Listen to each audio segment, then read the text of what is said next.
नमस्कार, मैं एन झा फिर एक बार आपके सामने नए राजनीतिक विषय पर चर्चा करने के लिए हैं।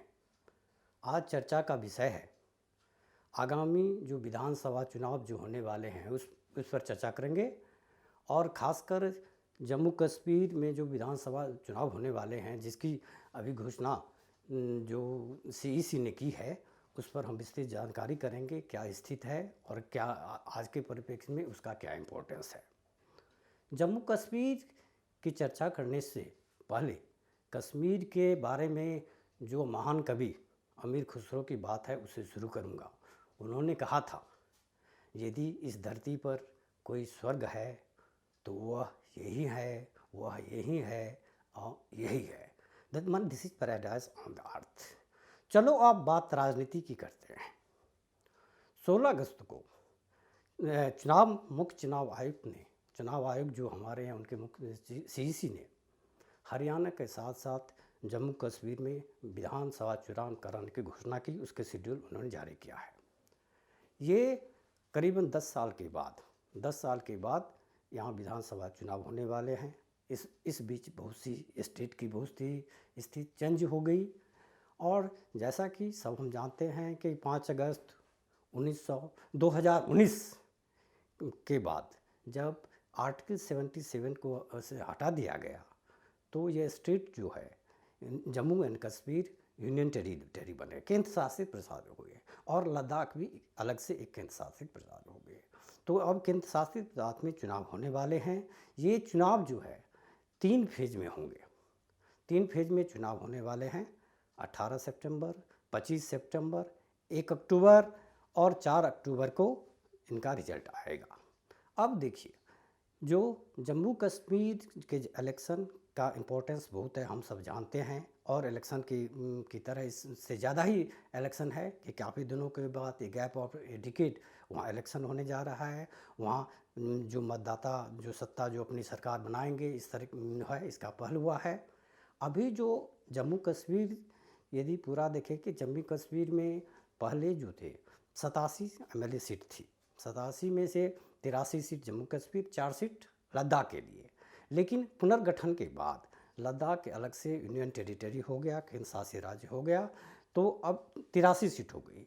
लेकिन चुनाव आयोग द्वारा फिर बाद में परिसीमन करने के बाद ये सीटें 90 हो गई। वैसे टोटल सीट 114 मानी जाती है, जिसमें पाक अधिकृत जो कश्मीर है जिसे पीओके कहते हैं, तो पीओके के 24 सीट को भी उसमें लागू किया गया। अब क्या परिवर्तन है वो आप देखो। अब जो 90 सीट है इसमें कश्मीर रीजन का जो सीट है पहले 46 था, अब 47 हो गया है और जम्मू रीजन का जो 37 था 43 हो गया। मान जम्मू रीजन में 6 सीट्स की ज़्यादा इसमें बढ़त हो गई है। तो ये चेंजेज आए हैं और सभी राजनीतिक पार्टी जो है वहाँ के जो मेन स्ट्रीम पार्टी है जम्मू कश्मीर और यहाँ के बाहर के जो इंडिया ब्लॉक अपोजिशन के हैं, सभी ने चुनाव की जो घोषणा हुई उसका उन्होंने स्वागत किया है और सब अपने अपने राजनीतिक कैंपेन में जो जब शुरू होगा तो वो अपने जुड़ जाएंगे।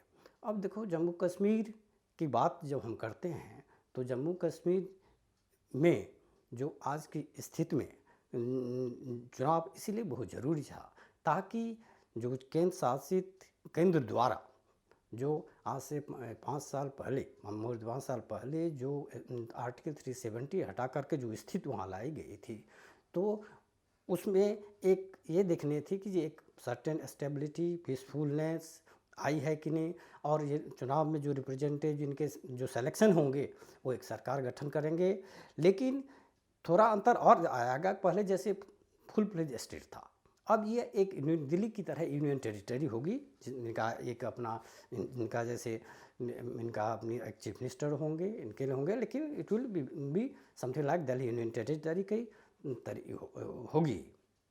अब जब हम कश्मीर की बात करते हैं और जम्मू कश्मीर की बात करते हैं तो इसमें जो है ये जो केंद्र के जो सरकार है बीजेपी ले एनडीए गवर्नमेंट के लिए है, इनके लिए भी एक बड़ा साख की बात है क्योंकि अभी जब सुप्रीम कोर्ट ने ने इन्हें आदेश दिया, CEC को हमारे चुनाव आयोग को आदेश दिया जो आप 30 सितंबर तक उन्हें चुनाव करें और देखें जितना जल्दी हो जाए तो इनकी जो पूरे राज्य की जो कंप्लीट स्टेट की बात करते हैं तो उसकी ओर अमल किया जाए। उसी के आदेश के अनुसार जो चुनाव आयोग इनकी तैयारी की है। जम्मू कश्मीर में तकरीबन 87 लाख करीब वोटर हैं, एग्जैक्टली 87,09,000 जो ये वोटर हैं, और उसमें नए जो युवा मतदाता की संख्या करीब 20 करीब है, 20 लाख है। युवा मतदाता की संख्या करीब 20 लाख है। इसीलिए यह देखना यह बहुत रोचक ही होगा, बड़ा इंटरेस्टिंग ही होगा जो ये लोग इस मतदान में साथ पार्टिसिपेट करेंगे और एक संवैधानिक रूप से एक जो केंद्र शासित जो राज्य है वो राज्य होगी। ऑफ कोर्स जो लेफ्टिनेंट गवर्नर जो उपराज्यपाल है उनका अधिकार, जैसे कि मैंने अभी कहा है, कुछ जैसे दिल्ली गवर्नमेंट कारण होती है उस टाइप का ही होगा, जिसमें लॉ एंड ऑर्डर, लैंड्स और इस तरह के इम्पोर्टेंट जितने हैं अधिकार उनके हाथ रहेंगे। अब जम्मू कश्मीर में इससे पहले 2014 में जो इलेक्शन हुआ था, उस इलेक्शन में उस समय जो सीटें थी, उस समय ज्वाइंटली थी 87 सीटें थी, लद्दाख भी इसके साथ था। उस समय जो PDP पीपुल्स डेमोक्रेटिक पार्टी है सबसे बड़ी पार्टी होकर नजर गई 28 सीट के साथ। उसके लिए BJP को 25 सीट मिले थे।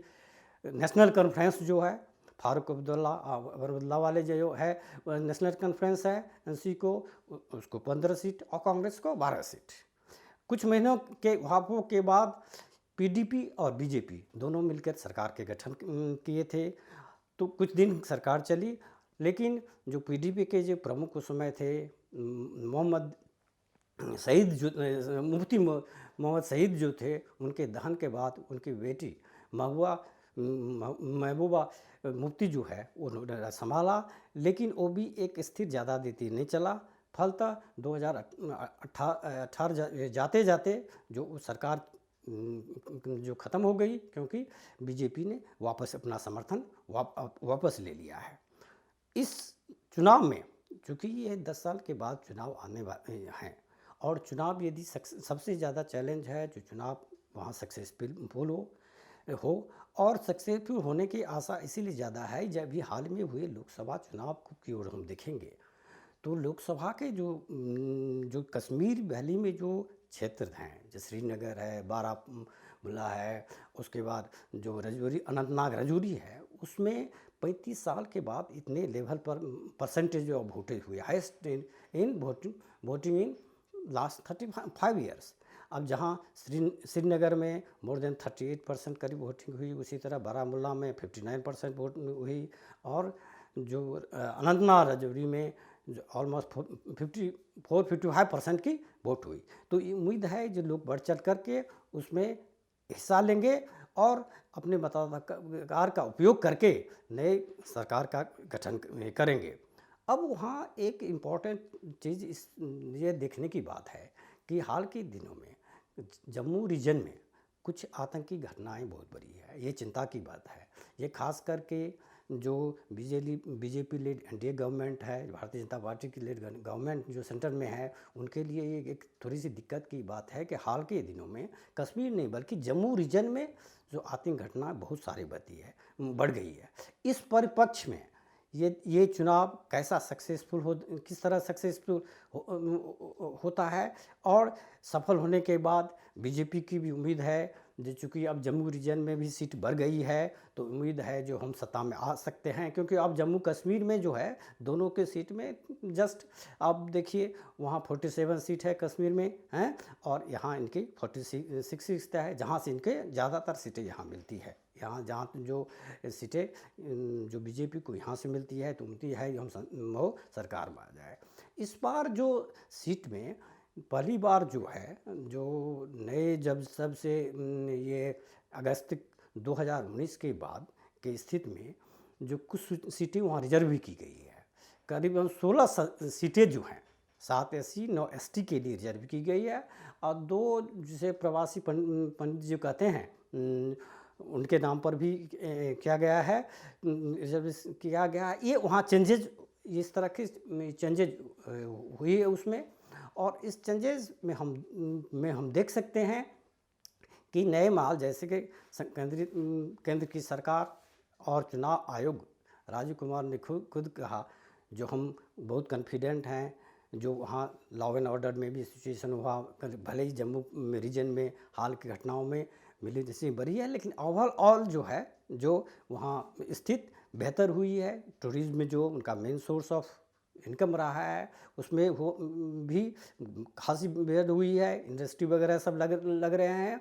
और इस पर यदि चुनाव हो जाते हैं और चुनाव हो जाते हैं और सक्सेसफुली हो जाते हैं बिना कोई घटनाओं से, जो चुनाव हो जाते हैं, ये 3 फेज़ में यहाँ चुनाव होंगे। लोकसभा में 5 फेज़ में हुए थे और उसके नतीजे चाहे जो भी हो, लोकसभा में जैसे लोकसभा की ओर जाएंगे तो उनकी जो 5 सीटें हैं जम्मू कश्मीर में, तो 2 जो जम्मू वाली इधर की सीट बीजेपी गई, 2 एनसी की गई, नेशनल कॉन्फ्रेंस की गई। लेकिन 2 जो मुख्य मेन स्ट्रीम जो वहाँ जो पॉलिटिकल जो एंटिटी वहाँ है, पॉलिटिकल आउटफिट है, नेशनल कॉन्फ्रेंस और पीडीपी जो ही पीपुल्स डेमोक्रेटिक जो है, वो दोनों के जो मुखिया उमर अब्दुल्ला और महबूबा मुफ्ती दोनों चुनाव हार गए थे उनका, महबूबा मुफ्ती हार गए थे और एक इंडिपेंडेंट कैंडिडेट जो चुनाव वो जीते थे, इनकार्सनेटेड जो में रहकर भी इनके दिए थे।